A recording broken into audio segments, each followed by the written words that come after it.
Hi, everyone. Today, we're going to talk about storage in digital devices. We're going to go over storage basics, magnetic storage technology, optical storage technology, solid state storage technology, cloud storage, and backup. Storage basics. Storage is a term used for the components of a digital device designed to hold data permanently. Of course, permanently to the extent of the life of the device or until damage or erasure occurs. Nothing lasts forever, but it is the component of the device that holds memory for a longer period of time than the random access memory. A data storage system has two main components, the storage medium or media and the storage device. Now, sometimes these terms can be used interchangeably. So it's just least important to remember that there might be a medium and that there might be a larger device around the medium.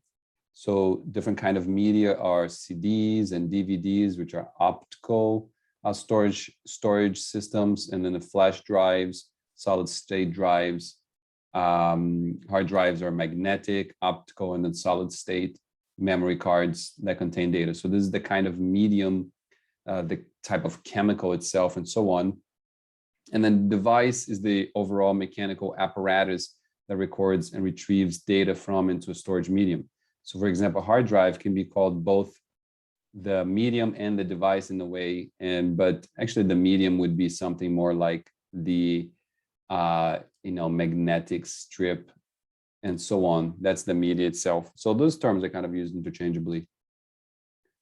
You can take a quick look at the storage capacity of your computer by going into some of its settings. So on the Windows machine, you find storage, and you can see how much capacity your PC has, 228 gigabytes. That's kind of a normal capacity size for a laptop computer, 250 gigabytes. Of course, often people need lots of terabytes and even bigger storage capacities for depending on what they're doing. But this is long-term storage.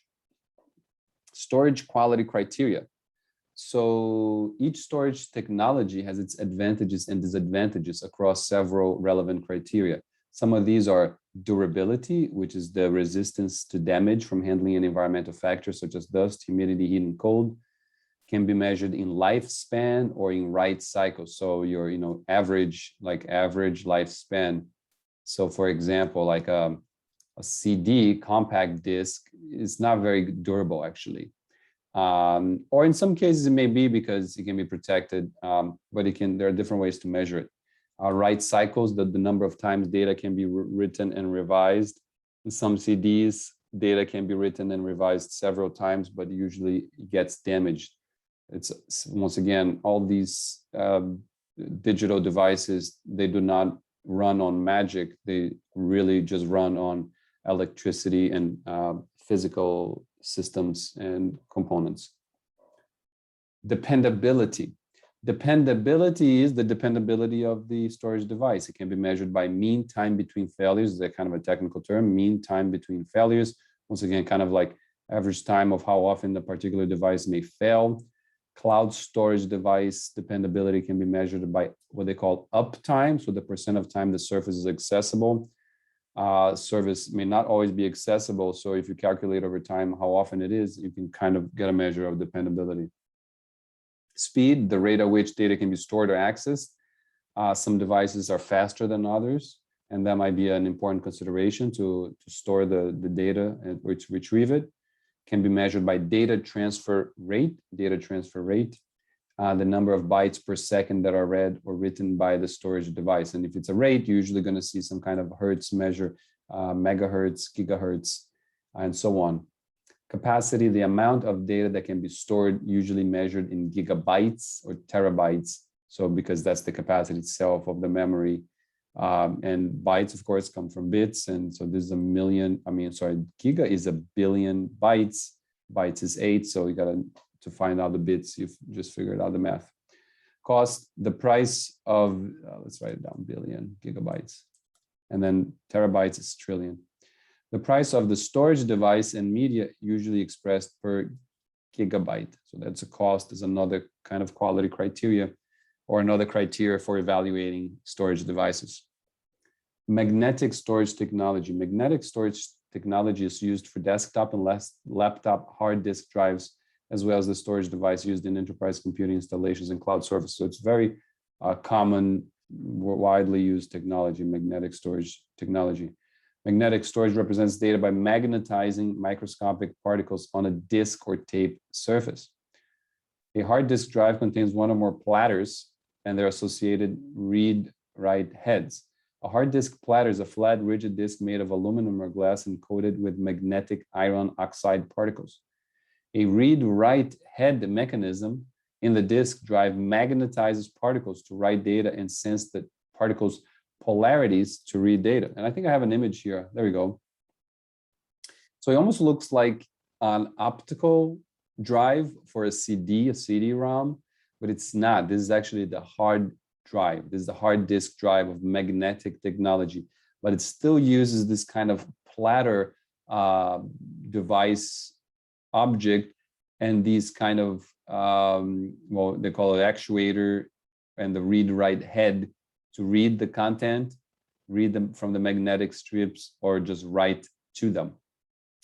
Hard disk drive specifications include access time. We're kind of talking about this before. The average time it takes a computer to locate the data on the medium, data transfer rate, the amount of data a storage device can move per second from the storage medium to the random access memory. So that was the hard disk drive, magnetic drive, hard drive. Now, CDs, DVDs, and Blu-ray technologies are classified as optical storage, which represents data as microscopic light. Of course, always light, we're all involved with electricity and light, but especially in a special way for the optical storage, microscopic light and dark spots on the disk surface. And as you can tell, light and dark, so light is 1, dark is 0, and then you got your binary system right there. An optical drive contains a laser that directs a beam of light toward the underside of the disk. This is a illustration here, dramatization illustration. Reflected light is collected by a lens and converted into zeros and ones that represent the data. A single optical drive typically handles CDs, DVDs, Blu-ray discs, but the cost and capacity of these discs vary. So a single optical drive, like the whole device itself, you can put CDs, it can read CDs. Some can only read CDs and not DVDs, but if you read DVD, you can read kind of all of it. So CD compact disc, they are, the way the technology works is that it can only handle kind of around at most 650 megabytes of data. DVDs or digital video disc, or also called digital versatile disc, is designed with the capacity to hold a feature length film. So that's actually 4.7 gigabytes. So you can kind of see a pattern here is just kind of going up and up and up on how they are able to store the more and more data within a single CD as we know it. And but they're all kind of following this basic technology of optical storage. Optical technologies are grouped into 3 categories: read-only, recordable, and rewritable. So when we're talking about the hard disk is usually always read and write. You should be able to read and write to it. But the CDs themselves, the actual medium of the CD or the DVDs can be read-only. So you can only read from it, you cannot write to it. It can be also recordable, so you can write to, right? So this is write, you can write on the disk. So you can like burn, often they call it burn a CD or burn a disk and record information there. And then they can be also rewritable. So all of these may not be, well, this is not even writable. This may be writable, but not rewritable. And then there's the last more complex one is rewritable. You can delete and you can write and delete and write again. Solid state storage. So solid state storage is the most recent storage system. Sometimes it's called flash memory, and it stores data in erasable, rewritable circuit itself. So it's kind of going all full around and actually recording data in a kind of integrated circuit rather than on a disk. So it follows more like the technology of the microchip itself. Once the data is stored, it is non-volatile, but unlike a control unit and the CPU, this is the storage. So it's non-volatile, meaning the circuits retain data without an external power source. Otherwise, it wouldn't be long-term storage. A memory card, as you might be familiar with and have used in the past, you might have one on your for your cell phone or some other devices, is a flat solid state storage medium commonly used to transfer files from digital cameras and media players to computers. A solid state drive. So those are, we're talking about just general solid state storage and solid state technology. Now we also have a solid state drive, which is a package of flash memory that can be used as a substitute for a hard disk drive. So it looks like something like this, and you can see it's like kind of a system board itself with these little components that look like microprocessors. And that's the solid state drive. And it's different than the hard disk drive of the older magnetic technology. And these SSDs are becoming more popular option for the hard disk drive of most computers, just because it's faster and you can record even more data. USB flash drive is a portable storage device that plugs directly into a computer system unit using a built-in USB connector. I wonder if I have an image here. I probably do, but you're also probably familiar with USB flash drives, and they're also a kind of solid state. Remote storage. Remote storage is housed on an external device that can be accessed from a network. So any storage that is outside of your physical machine itself, the one you are working with in front of you, it's remote storage. Remote storage can also be available as an internet service. Sometimes these are, whatever. Remote storage can also be available as an internet service, in which case it is called cloud storage. So cloud storage is storage which you access through the internet. Now, not all networks are internet, but usually when we're talking about connected to the network, you're talking about connected to the internet, but not always. Cloud storage is provided to individuals by services such as Apple iCloud, Microsoft OneDrive, Google Drive, Dropbox, Box, and there's many others. These are just some of the bigger and common players of cloud storage. Some cloud implementations offer a synchronization feature that automatically duplicates files stored on a local device by also saving them in the cloud. So it's very popular nowadays to use these features, and they're very useful, and you're probably familiar with them. So you have your own computer over here, you have a file like a document, and you can install this synchronization feature of your cloud device provider like Google Drive or Box or Dropbox. And once you install that feature, what happens is the document inside your own computer gets automatically uploaded to the cloud, to the servers of the whatever company you're using. And as soon as you change it, it keeps getting uploaded, but they're actually kind of missing a line here. And then sometimes, of course, changes that are made on the cloud itself can then be integrated and synchronized to whatever is on your local file. So that's why you kind of got to be careful when you synchronize stuff, because, okay, that's nice that everything you do is uploaded to the cloud, but some things that happen on the cloud may then, if you share that with somebody else, another person has access to that file, they may then make modifications, and then it can change the one local copy that you thought was not going to change. So you got to be careful to keep your local copy safe, I guess, from other manipulations from other people in the cloud. Cloud storage issues, security and privacy risks. Of course, the more places your data is stored and the more networks on which it travels, the more susceptible it becomes to intercept from hackers and government spying agencies. That's just the basic fact. Service outages.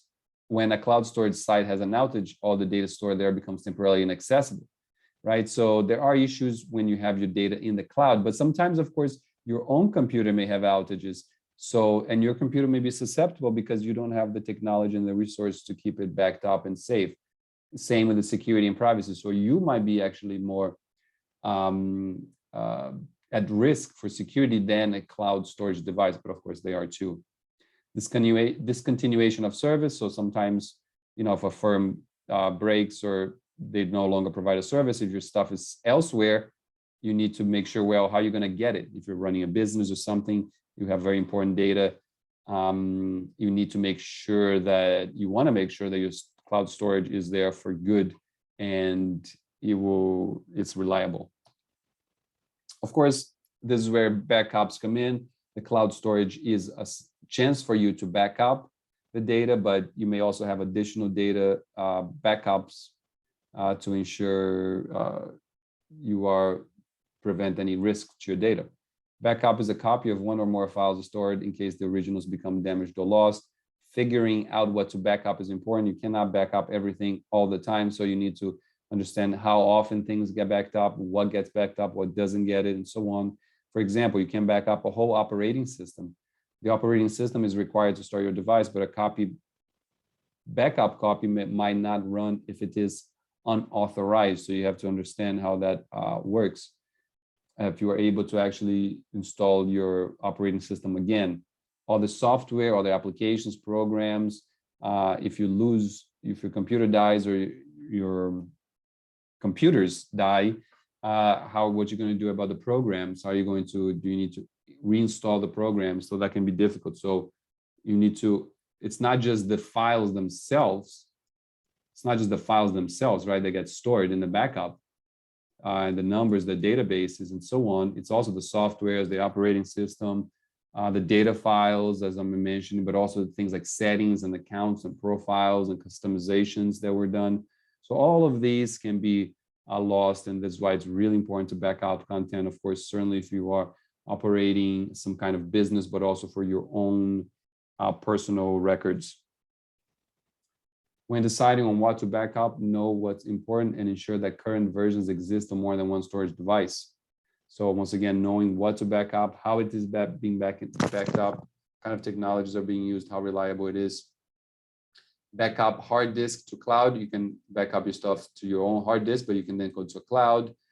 You can also, the stuff that you have on your computer, it's always good. For example, I do that. I back up into a hard external drive. So make sure that you have your stuff. I do that, periodically, once every few months. Backup handheld to hard disk. Backup handheld to cloud. There's many options. Backup also sometimes from the cloud itself. You want to then have a hard disk because you don't know when the cloud is not going to be accessible anymore. So that could be a problem as well. And of course, all the security risks that could be posed to the cloud that you may want to avoid. That's it for this one, and I'll see you next time.